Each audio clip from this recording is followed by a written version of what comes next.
We're back with the Genshin Impact Challenge Roulette, where I try to get through the entire Genshin story with a bit of a twist. You have all given me the most annoying challenges to complete. Every Archon quest is a new challenge, and if I fail to complete it, then there's also a nasty punishment wheel with punishments suggested by none other than you. I did fail one of the challenges in the last video, but I'll get to that at the end of this one. Now, if you've watched the previous videos in this series, you've probably heard me say this way too many times, but you have the chance to win a Welkin.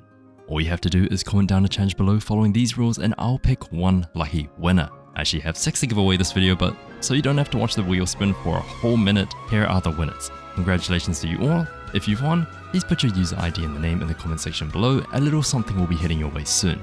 Anyways, we finally made it to Sumeru Act 1 and there's a lot to talk about. And when I mean talk, I mean talk. Sumeru's Archon quests are notorious for being incredibly dialogue heavy, and I swear they've slowed down the text boxes, it's just so incredibly long. But before everyone starts up a debate on the skip button feature for the billionth time, let's just get straight into the quest. So in the last video, we rolled a single weapon type for our Sumeru first act. This one was suggested by Kate-chan, and basically I can only use a single type of weapon, so that's swords, claymores, polearms, bows, and catalysts. And since because we're doing 2 challenges at the same time, we're also carrying over the challenge from the chasm, which was I could only use characters with animal constellations. Now we did pull a Bennett, but unfortunately he doesn't have an animal constellation, so we can't use him for this part of the video. Let me explain. Right now we only have 7 characters with animal constellations: Fischl, Heizo, Kaya, Amber, Collei, Goro, and Lynette.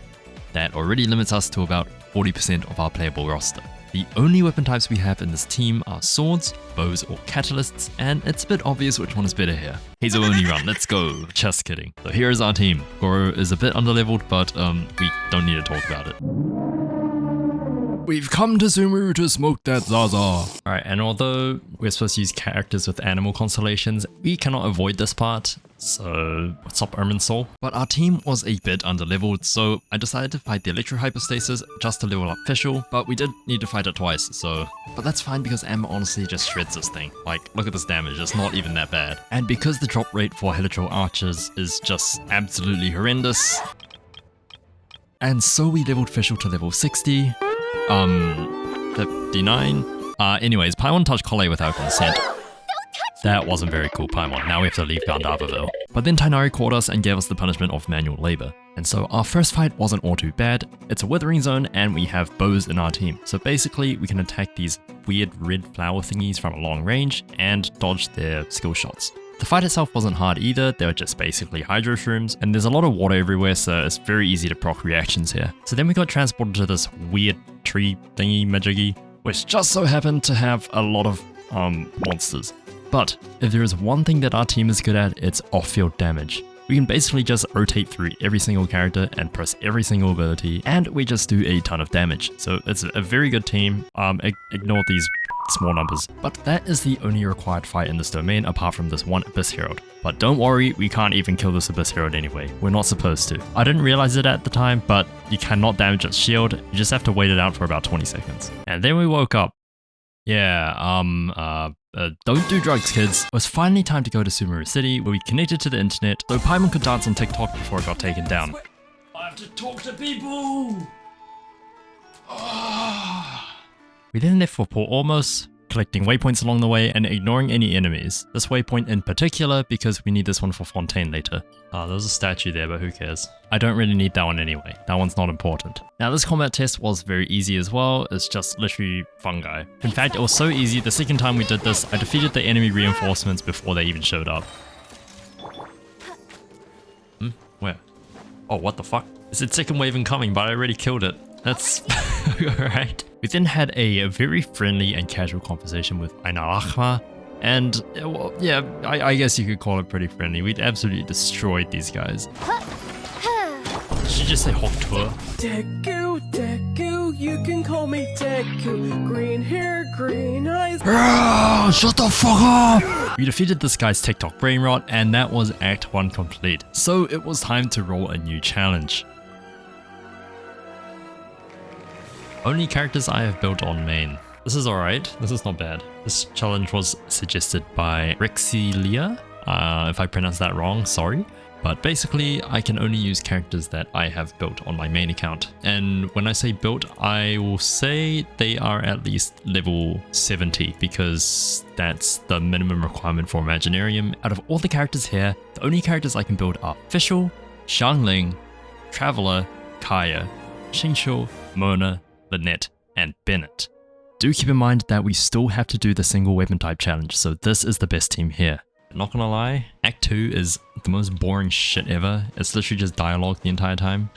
So I'm just gonna go watch some anime on the side. Alright, I am watching ReZero because I haven't seen it. Just like I said, Act 2 is one of the most boring acts to play in a challenge run. And I wouldn't say that if I was playing Genshin for the first time, but for a challenge run, this act is literally just walking around and talking, and walking and talking, and walking and talking.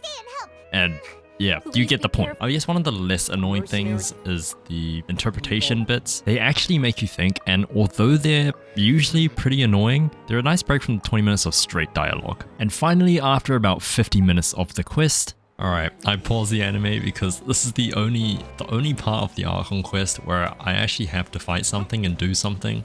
Alright, here we go. And although I was somewhat excited for this fight, it didn't really turn out to be that hard. Aether's burst basically just took care of everything, and we basically took no damage because of Xingqiu's skill, and Kaya and Xingqiu just made them frozen, which made them unable to attack.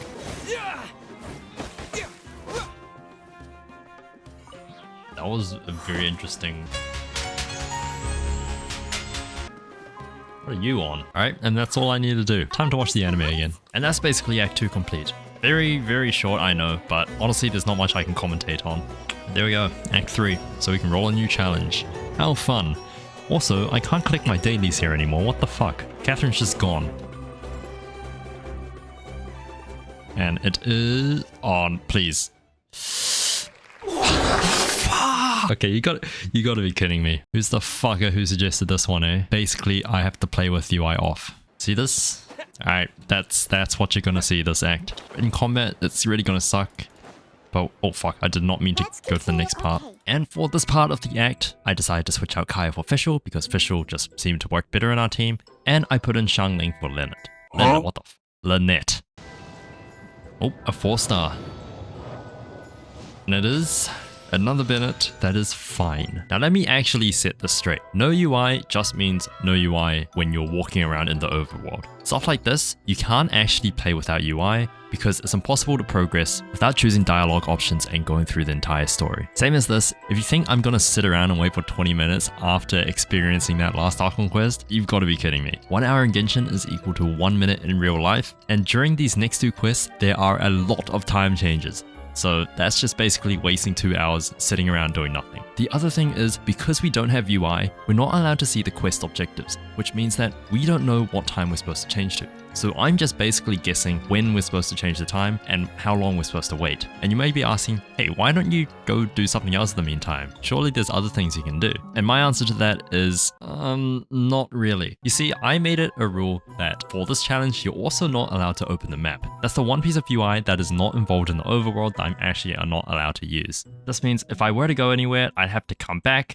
and since everything is quite far from Sumeru, and I don't have any characters that need anything from Sumeru, it's a bit of a pain. For example, if I wanted to fight the Ocean Eagle Xingqiu, it's about a 20-minute walk there and another 20-minute walk back. That's already 40 minutes, which is way more time than it would take just to wait around. And so our first fight was against some Eremites. This fight was not too hard because we had very broken characters. We literally have Fischl, Xingqiu, and Xiangling, so some of the best 4-stars in the game. And now there were multiple waves of Eremites, but I can't tell you if this was an easy fight or not because I honestly don't know how low we got as we have no UI. I'm not allowed to see the health bar. It felt pretty easy, we defeated them pretty fast, so I'll just say it's pretty easy. I don't know, I say every fight is pretty easy. The other thing with no UI is I don't know where I'm supposed to go because I can't see the objective on the map. I can press the V button to navigate because the golden trail pops up even in no UI mode. By that means it's completely fine. I just didn't think about it at this point in time. Like, I've literally just gone to Cole's house because I know there's something around here, but I don't know what exactly, so I'm just wandering around. That was until I saw Cole standing right here, and that is an obvious flag telling me that there's something that I need to do here. Another thing is that it is very important to pay attention to the dialogue in this act because it actually tells you where to go And if you miss it, yeah, well, good luck finding the objective. Now, if you're too far away for the golden quest marker, there is a golden light that will shine down, but you can only see it if there's nothing blocking it and if you're at a high enough elevation. But this helped me in the next 2 acts, so it's a very helpful tool even if you have no UI. When you do get close enough though, there is a quest line, so you can just follow that to get to the objective. Now, the next place that we had to go to was Caravan Rubat, but as I couldn't see the map, I didn't know which direction it was. So I took a bit of an educated guess, and as I could see some areas here that were a bit less green, and you could see the big wall over here, I assumed it was this way. It's another withering zone, I don't want to... Oh, I see the golden light. So we then made it to Caravan Rubat and followed our Hytham, who then told us to go to Aru village, but luckily for us, there is a path straight there, and I just happened to know that. But you can also see the golden light from pretty far away this time, as well as the statue of the 7, so that's a good indicator as well. Now, as far as collecting statues goes, I figured that it was okay, even though we weren't allowed to bring up the map. For starters, this is a no UI challenge, not a no map challenge, so I figured it was fine, and 2, the objective is pretty near. There is a statue that I collect later on though, that isn't close to an objective, but I have my reasonings for that one as well, but I'll talk about it when we get there. Anyways, after talking to everyone for a bit, then we go down here and then this ends the quest. Oh no, we have to go back to the statue and fight Rift Hounds. That's right. Now, this fight was a bit dangerous because we don't know how low our characters are going to get, and especially against Rift Hounds, it can be very, very dangerous. So I played it very safe for this fight. I played around the attack ranges of the Rift Hounds and tried to not get hit by anything. Of course, I did get hit a couple of times like here, but it only happened a few times and I don't think it was enough to get me low enough. Again, I couldn't check the status of my characters after the fight, but there was a statue nearby, so I could just heal up to max anyways. Alright, there we go, Act 3 complete.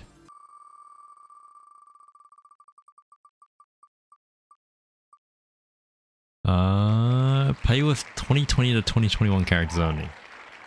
Okay, so basically my team is not going to change. This one was suggested by Kia6537, and basically I can only play with characters released between 2020 and 2021, which is the first 2 years of when the game came out. Technically 1.5. This means that I can only use Aether, Official, Qingqiu, Xiangling, Noel, Amber, Kaya, Lisa, Mona, Chongyun, Barbara, and actually was Goro 2021? Goro was at the very end of 2021, so I can use Goro as well. Anything before Goro, which is 2.3, I think? 2.4? 2.3? Something like that. So no Hazo, no Candace, no Kole, no Lynette, no Sithos. But I've got a lot of old characters anyways, so I think I'm going to keep the same team now. I could switch out Xingqiu with someone else, but I kind of want him for the Hydro. Alright, we are back, and it is a day and a half later, and I have watched 41 episodes of ReZero. This default cowarding animation is just so funny. Like, look at their faces aren't even changed. Alright, so I'm pretty sure the next step is we have to go to Caravan Rubat. And I was right because we had to go beat up drinkers. Well, drink what? D is drinking buddies. There's just one wave of Eremites here and there's about 6 of them. So all we need to do is just use all of our abilities. Also, can I just say here that combat without UI looks so incredibly crisp. Without all the extra stuff on the screen, it just looks really, really nice. I also play in windowed mode because I have a widescreen monitor, so it probably looks even nicer on the widescreen. But I have to try that at some point. I just record windowed mode because of the aspect ratio. But after our fight, we get a free teleport back to Aru village, and we got told to wait until tomorrow morning. So next was the Elazar hospital, but I did not know where this was. So I was literally walking around the entire village to try and see if there was a light somewhere. But then I had the genius idea of changing the time to night so we could see the light easier. So that's the sandstorm, so that's north. And if that is Aru village over there, then that means I should be going... Yes, there we go, there's the light. I see it. So after a bit of walking, we made it to the Elazar hospital where we had to fight some Hilichurls. The fight wasn't too bad. There were 2 wooden shield Hilichurls, an axe Metachurl, and 2 pyro archer Hilichurls. Enemy reinforcement. Oh, what the fuck. But to be honest, this rock lava churl wasn't too much of a big deal. Although we can't see its health bar or ours, it got taken down quite quick. And now here's something that's slightly controversial. As you can see here, I am using Traveler, but technically I'm using Dendro Traveler. And Dendro Traveler didn't come out until the start of Sumeru, which was released in 2022. So I don't know if this actually fits the rules of the challenge because Traveler themselves was released at the very start of the game. It's technically the same character, but it's technically not the same character at the same time. So how do you all feel about that? Let me know in the comments below. I feel like it's fine, but at the same time, it's a bit scuffed. It's the only reliable source of Dendro because there were no Dendro characters before 3.0, which again was 2022. But at the same time, I know you can complete this part without Dendro, but it's just a lot harder. Let me know what you think. If it's against the rules, then it's against the rules. Now we found this guy down here, but then after that, it was time to go back to Aru Village. And then we followed Sino around to find some eremites. The one thing I actually like about this part is that he's running at like a jogging speed and he's not at like too fast or too slow. He's like the perfect speed. Shut it, Paimon. Alright, I'm sorry. So we went back to the town and I wasn't paying attention here. So what am I supposed to do now? Go in? No, I have to change the time.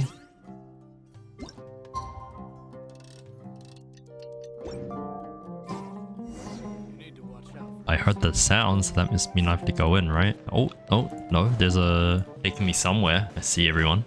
Alright, now where do we go? I'm guessing... wait, we have to go to the pyramid now, right? This is pyramid time? I'm guessing it's pyramid time. I'm pretty sure it's pyramid time. I'm just gonna go pyramid time. And now this was the other statue I was talking about before, but in my defense, I already knew exactly where we were going and it wasn't going to change a thing. Again, it's a no UI challenge, it's not a no map challenge. I think it's perfectly fine. So after a bit of walking, we finally made it to the exchange place, but we fell into this hole. And now we're going into a domain. Now there's only a couple mandatory fights in this domain, and this is the first one. All it does is unlock the elevator for us to use later. I don't know if this fight was mandatory or not, but I did it anyways. But then this fight is mandatory, and although the difficulty is a bit higher than the other fights, it's just a bunch of mushrooms. But then that was this domain complete. So then it was back to Aru Village. Actually, do we have to go back? Don't we have to go somewhere else? Oh, over there. My intuition was right, so we made our way to the eremite camp, and then we made our way back to Aru Village, where we ended Act 4. Well, I'm not getting any quest markers. I think we have to change the time again. What time is it? Morning? No. Afternoon? No. Nighttime? No. Tomorrow? Oh, I heard a noise. Go in? No. Oh, there's a marker. There we go. Okay, there we go. This challenge was like not as annoying as I thought it would be, but we can get rid of no UI now, so there we go. Oh, we're actually pretty healthy. We didn't lose too much health. That's the end of that challenge, so it's time to roll it again.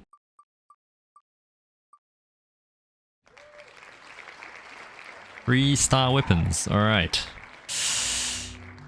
Oh, this one's going to be a bit annoying because I'm pretty sure there's a lot of fights in this next, so this might be a bit of a problem.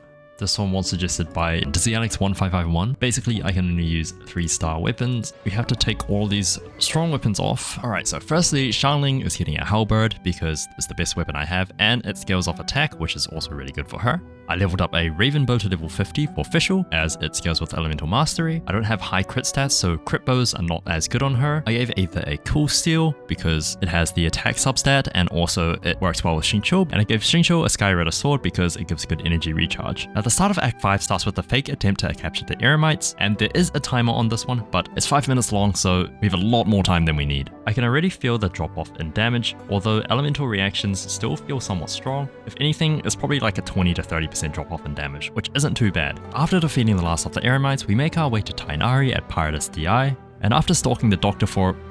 What the fuck are you doing, Aether? We found the Fatui back at Paradis DI. Now there are 3 waves here, but Hyper Bloom is doing us wonders, is doing a lot of damage, and the amount of grass around here is allowing us to do a lot of extra pyro damage that is just very nice. Oi, fungi, stay out of this. We don't want any trouble here. But after defeating the last of Fatui, we went to find Dia and Tainari. No way I fucking got exploded, right? He's hurt. Where am I? I'm fine. I'm back. Don't move. Okay, interesting. Kachan. Oi, oi, oi. Dick. Kachan. Urusei, baka, baka, baka. We then saved Nahida and then freed her from the sanctuary of Surdastana, and then went to go face off against the Fatui. Ah, shit. Well, time to have some fun.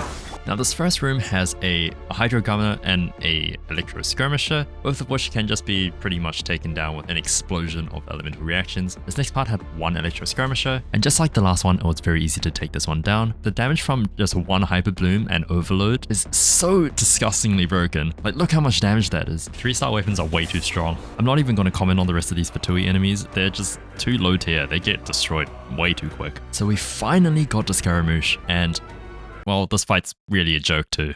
Come! I'm good. So my strategy for this fight is, in the first phase, literally just chuck out everything at him. Throw every single pet through every single dude. It doesn't look like a lot of damage now, but he's slowly going down. And as you can see, I've collected the prism thing, but I'm not actually using it yet. Alright, all I need to do is press this one, and then do this one as well.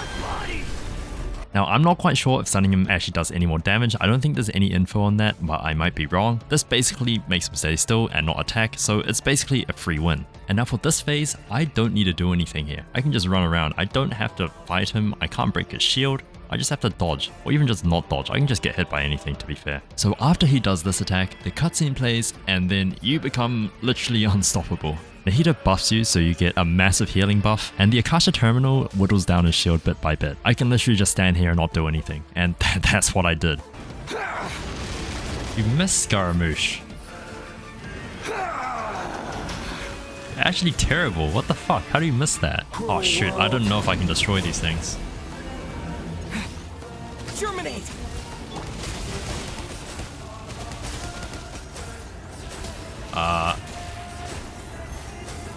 Witness the power of Gugwa. Now if you're wondering why I'm not using Nahida to break these things, there are two reasons. Firstly, she was released in 2022, so she is not a character from 2021, and she probably has a 5-star weapon on her right now, as she is a trial character. Okay, who are we killing? I guess you're dead, Fischl. Goodbye. Your new god awakens! This realm is no home. Even with Fischl gone, this fight was a piece of cake. I actually don't need to do anything again. I still get healed, and with the shield gone, the Akasha Terminal just does mad damage to him. Like, I just have to stand here for another minute or so. Watch this. I'm gonna get bombarded by bombs. Look how invincible I am right now. Do some damage, Scaramouche.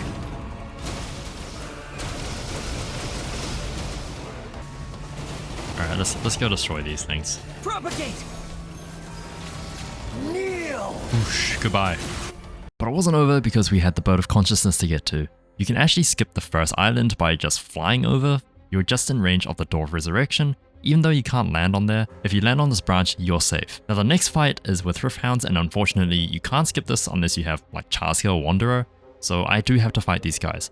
Also, Fischl gets automatically healed after the battle, so I didn't need to revive her, she's just like that. I really dislike Rifthounds, but this fight was honestly a piece of cake. Now you can't skip the next island, I tried, but the next fight wasn't even that bad anyways. The only annoying mob on the next fight was this Electro Laucho, but you already know what I'm going to say. Piece of cake. So we removed TikTok from Teyvat, cleansed everyone's brain rot, and literally talked to everyone for half a fucking hour. We finally finished Act 5.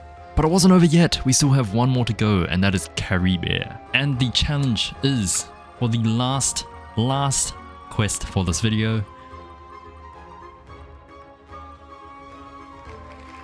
build all characters incorrectly. Okay, that's fine. Now this one was suggested by a few people, so here you are, there are all your comments. Now let's explain what this challenge actually means. So, what is incorrectly? Firstly, the weapons must be incorrect. Now you can't change what type of weapon they have, so if they have a polearm, you can't just magically give them a sword. But what you can do is give them a weapon that is not for them.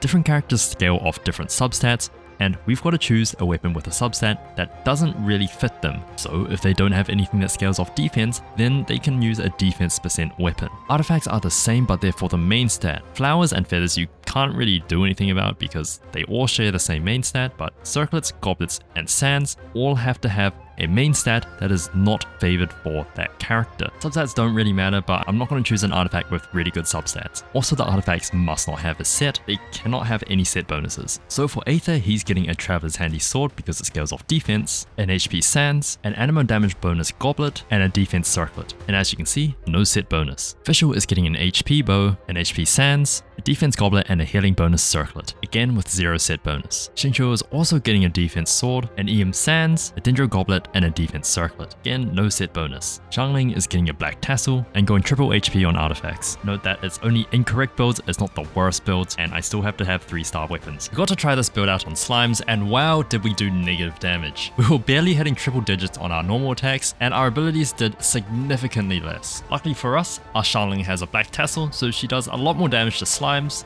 even though it's not actually that much more. 114 compared to 90 is just a bit more, to be fair. There were also some Geo Slimes where we could use this hill to destroy the shield really quick with some plunge attacks. Overall, it felt like Aether got impacted the most with about a 60 to 70% drop off in personal damage. However, the overall difference is probably about 30 to 40%. Now, I don't know the exact numbers, but based on the numbers I see on screen here, I'm just assuming about as much. Now going into this domain here, you don't actually have to fight any of the Hilichurls, they just ignore you and you can ignore them. But there are a few slimes that we do have to fight, but luckily for us, Xiangling is on the case. She needs that slime condensate for her new dish. The only other enemy of note here is a Cryo Abyss Lictor, and one thing that I had to keep in mind was that I have very low energy recharge on all of my characters, especially Xingqiu and Xiangling. Their bursts don't come up nearly as fast as they should. So what I'm doing here is I'm keeping Xiangling's burst, so with the Cryo Abyss Lictor does get its shield, it's easily able to destroy it. Combine that with the best character in the game, Guoba, and that's an easy win for us. It's all too much. Papa. Sigma boys. And that was Curry Bear complete. So we have completed Sumeru. All that's left to do now is grind the Ascension quest and some levels until we reach AR 40 so we can start the Fontaine Archon quests. And the next challenge is... Now this one is interesting. Alright, now that is the end of the video. Thank you all so much for watching. I really appreciate you all. Now, if you do want that Welkin, please comment down a challenge suggestion. Or you can actually comment down a Q&A question as well. I will take either, and I will do a Q&A at some point. Don't worry, I'll collate all the questions and I'll keep them so we can answer all of them later. Now for that punishment, I did roll something nasty on the punishment wheel, so I have to wait a bit for that one. But you'll see that in the next video probably. So anyways, thanks a lot for watching. I'll see you in the next one.